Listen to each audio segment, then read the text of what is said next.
Assalamualaikum warahmatullahi wabarakatuh. Kami kelompok 3 yang beranggotakan Saya Sania dan saya Isi Serlina Dan saya Niken. saya Nur Arifin Damayanti akan mempresentasikan tentang materi keselamatan dan kesehatan kerja.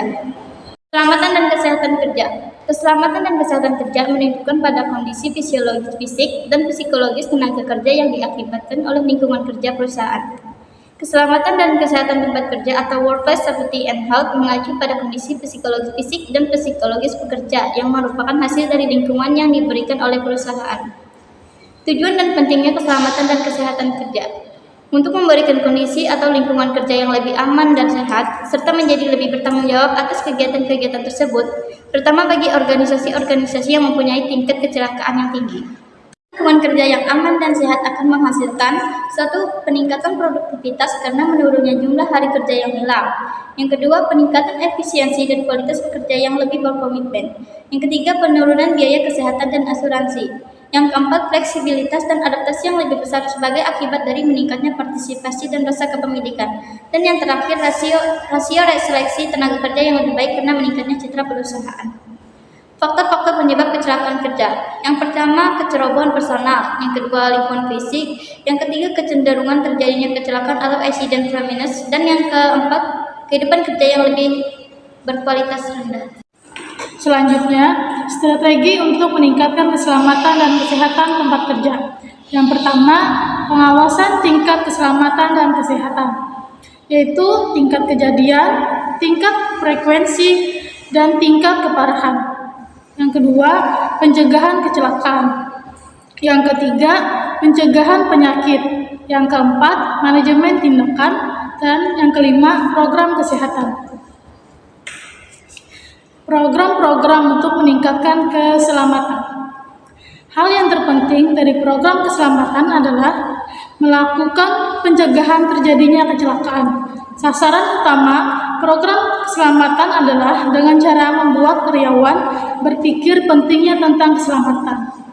Berikut ini adalah hal yang dapat disajikan agar program keselamatan dapat terlaksana dengan sukses. Yang pertama, harus ada ketulusan lebih dari biasanya dalam memberikan dukungan kepada manajemen, puncak dan menengah. Yang kedua, harus ditetapkan secara jelas bahwa keselamatan merupakan tanggung jawab manajer operasional. Yang ketiga, sikap yang positif terhadap keselamatan harus ada dan dijaga. Karyawan harus yakin bahwa program keselamatan itu bermanfaat. Yang keempat, program atau departemen sebaiknya bertanggung jawab atas program keselamatan dan bertanggung jawab untuk operasionalnya. Selanjutnya, program promosi. Yang pertama, diusahakan agar pekerja memiliki daya tarik. Yang kedua, menetapkan komite keselamatan yang terdiri dari karyawan operasional dan mewakili manajemen. Yang ketiga, perlu diadakan konteks keselamatan karyawan. Yang keempat, catatan keselamatan perlu dipublikasikan.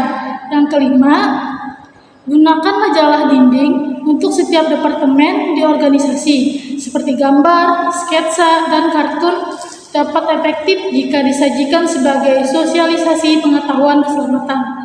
Selanjutnya, memberikan dorongan kepada karyawan, termasuk supervisor dan manajer untuk memiliki harapan yang tinggi atas keselamatan. Yang terakhir, mengadakan program pelatihan keamanan dan pertemuan secara periodik. Selanjutnya, kasus-kasus keselamatan dan kesehatan pada karyawan. Yang pertama, bahaya asbes dalam kesehatan. Yang kedua, penyakit infeksi kasus SARS atau alkoholisme dan penyalahgunaan pada zat kimia. Yang selanjutnya ada stres, burnout atau kelelahan mental dan depresi. Selanjutnya, masalah kesehatan yang berkaitan dengan komputer. Selanjutnya, merokok di tempat kerja. Dan yang terakhir, kekerasan yang terjadi pada tempat kerja. Itu adalah stres kerja. Apa sih stres kerja itu? Stres kerja adalah kondisi yang berkenaan dengan fisik dan mental yang berasal dari ancaman atau bahaya, tekanan atau emosional yang diterima. Selanjutnya adalah faktor penyebab stres itu sendiri. Yang pertama itu adalah faktor organisasional atau budaya perusahaan pekerjaan itu sendiri dan kondisi kerja. Yang kedua adalah faktor pribadi. Contohnya dari keluarga atau masalah finansial. Yang selanjutnya adalah faktor dari lingkungan umum.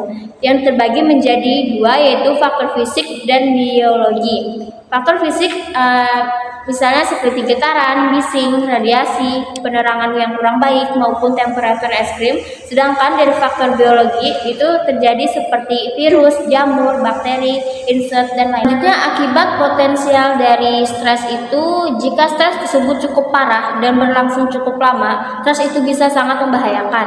Yang kedua, stres bisa menyebabkan absensi berlebihan, penggunaan alkohol atau obat-obatan lainnya secara berlebihan, serta menjadi kinerja yang lebih buruk atau bahkan kesehatan yang cukup lebih buruk. Stres terparah yang berkepanjangan berhubungan dengan penyakit-penyakit yang mematikan. Selanjutnya, cara pengelola stres. Yang pertama, olahraga secara rutin. Yang kedua, mengikuti kebiasaan diet yang sehat. Yang ketiga, tahu kapan berhenti sejenak atau relaksasi. Yang keempat, menetapkan situasi yang penuh stres dalam perspektif yang berbeda. Yang kelima, menemukan seorang yang mau mendengar. Yang keenam, membangun keteraturan dalam hidup. Yang ketujuh, kenali keterbatasan diri. Yang kedelapan, bersikap toleran. Yang kesembilan, mencari waktu luang di pekerjaan luar. Yang kesepuluh, menghindari kendali semu. Selanjutnya, teknik dalam program kesehatan dan keselamatan. Yang pertama, analisa bahaya kerja. Yang kedua, ergonomika. Fokus program keselamatan kerja. Yang pertama, perilaku kerja, yang mencakup 3 aspek, yaitu yang pertama, membentuk sikap karyawan yang setuju akan keselamatan kerja. Yang kedua, mendorong upaya seluruh karyawan untuk mewujudkan keselamatan kerja, mulai dari manajemen puncak hingga karyawan level terendah. Yang ketiga, menekankan tanggung jawab para manajer dalam melaksanakan program keselamatan kerja. Terus yang kedua, kondisi kerja, mencakup beberapa aspek, yaitu yang pertama, mengembangkan dan memelihara lingkungan kerja fisik yang aman, misalnya dengan menyediakan alat-alat pengaman. Yang selanjutnya, evaluasi program keselamatan dan kesehatan kerja. Yang pertama, keberhasilan sebuah program keselamatan dan kesehatan bisa dilihat dari beberapa indikator seperti berikut. Yang pertama, penurunan tingkat kecelakaan dan penyakit yang terkait dengan pekerjaan, baik secara kuantitatif, frekuensi kejadian, maupun kualitatif, berat, ringan, cedera, atau penyakit. Yang kedua, menurunnya jumlah jam kerja yang hilang akibat terjadinya kecelakaan kerja atau penyakit yang disebabkan pekerjaan. Yang selanjutnya, job hazard analysis. Yang pertama, proses untuk mempelajari dan menganalisis suatu jenis pekerjaan, kemudian membagi pekerjaan tersebut ke dalam langkah-langkah nyata guna menghilangkan bahaya yang mungkin terjadi. Yang kedua, perlu keikutsertaan pekerja ahli atau insinyur keselamatan di bidangnya seperti investigasi kecelakaan bila sampai terjadi. Undang-Undang mengenai Kesehatan dan Keselamatan Kerja. Pasal 86 Undang-Undang Nomor 13 2003. Setiap pekerja atau buruh mempunyai hak untuk memperoleh perlindungan atas: 1. Keselamatan dan kesehatan kerja. 2. Moral dan kesusilaan. Dan 3. Perlakuan yang sesuai dengan harkat dan martabat manusia serta nilai-nilai agama. Contoh pasal 87 Undang-Undang Nomor 13 Tahun 2003. Yang pertama, setiap perusahaan wajib menerapkan sistem manajemen keselamatan dan kesehatan kerja yang terintegrasi dengan sistem manajemen perusahaan. Yang kedua, ketentuan mengenai penerapan sistem manajemen keselamatan dan kesehatan kerja sebagaimana dimaksud dalam ayat 1 diatur dengan peraturan pemerintah.